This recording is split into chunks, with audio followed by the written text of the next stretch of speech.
Bismillahirrahmanirrahim. Assalamualaikum warahmatullahi wabarakatuh. Kali ini kita akan belajar tentang bina pribadi Islam dengan materi malu sebagian dari iman. Pada iman itu, mari kita belajar bersama-sama ya. Pengertian malu. Rasa malu menurut Syarah An-Nawawi terhadap Sahih Muslim adalah akhlak terpuji yang mendorong seseorang untuk meninggalkan sesuatu yang buruk dan mencegahnya dari kelalaian dalam memenuhi hak para pemiliknya.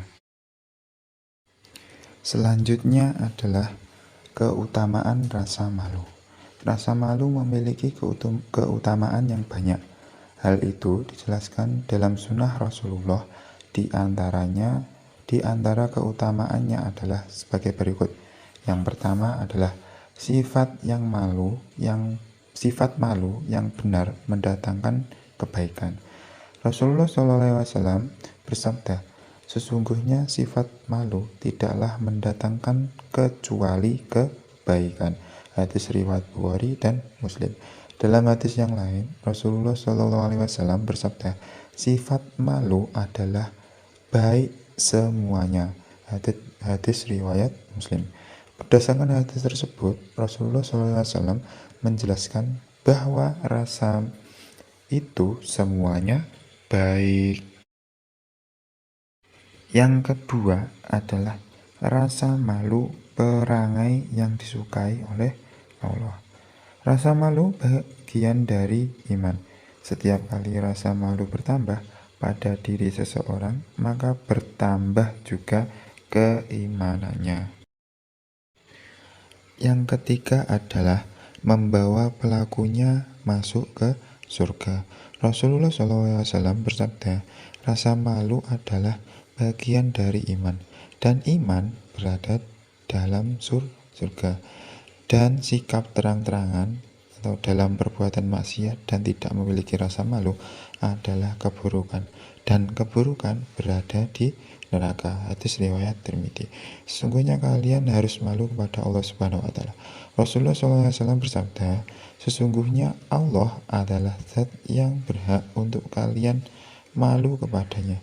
Hadis di atas menjelaskan bahwa rasa atau sifat malu mencegah seseorang dari melakukan perbuatan buruk dan sifat yang tercela. Yang selanjutnya adalah rasa malu yang salah. Jadi rasa malu itu ada yang salah juga. Yang pertama adalah malu melakukan amal saleh. Contoh yaitu malu maju ke depan kelas untuk mengerjakan soal. Nah, itu. Dan kemudian malu berkata jujur dan lain-lain. Yang kedua adalah malu bertanya tentang kebaikan. Contohnya, malu bertanya tentang kebenaran agama Islam seperti tata cara puasa, tata cara sholat, tata cara wudhu. Nah, kalau malu itu nanti kita tidak tahu. Nah, itu ya. Yang terakhir adalah 3 sifat malu yang harus dimiliki seseorang. Yang pertama adalah malu kepada diri sendiri. Kenapa tahu kita itu harus malu pada diri kita sendiri? Ya, ketika sedikit melakukan amal saleh kepada Allah dan kebaikan untuk umat dibandingkan orang lain, nah kita harus malu. Malu ini mendorongnya meningkatkan kuantitas amal saleh dan pengabdian kepada Allah dan umat. Yang kedua adalah malu kepada manusia. Hal ini penting karena dapat mengendalikan diri agar tidak melanggar ajaran agama. Meskipun yang bersangkutan tidak memperoleh pahala yang sempurna lantaran malunya bukan karena Allah, namun malu seperti ini dapat memberikan kebaikan baginya dari Allah karena ia terpelihara dari perbuatan dosa.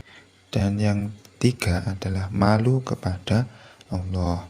Malu kepada Allah adalah malu yang terbaik dan dapat membawa kebahagiaan hidup.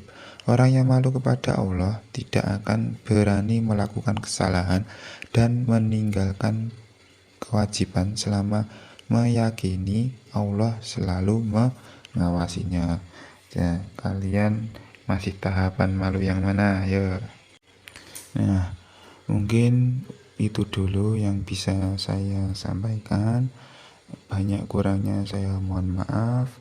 Akhiran, assalamualaikum warahmatullahi wabarakatuh.